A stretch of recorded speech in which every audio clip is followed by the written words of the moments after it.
Hello everybody, welcome to my another video tutorial. Today I'm going to show you here your magical secret how to create table but using shortcut method. So it's very magical secret, so I'm going to show you here. So here I'm in my MS Word.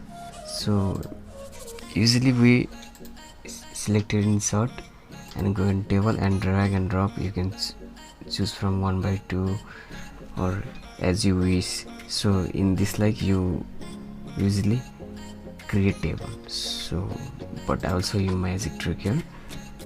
We just shift plus control shift plus and first down right here plus and then minus dash dash as you want, and again plus as your requirement. Again I want to plus minus, just do as you like.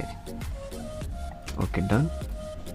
Or you can do more which size you like. So after that just click enter.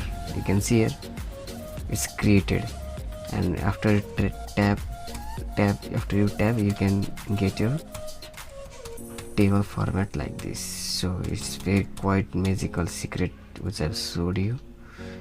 So in this way you can do just shift plus again as you need.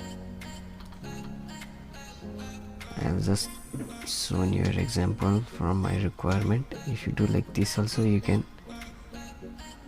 get your, just click enter and you can get your data here. Just tab here and you can get your requirement table like this. So in this way you can create table. So I hope you like this video. Please subscribe to my channel and thumbs up this video and share this video as many you like. Thank you so much.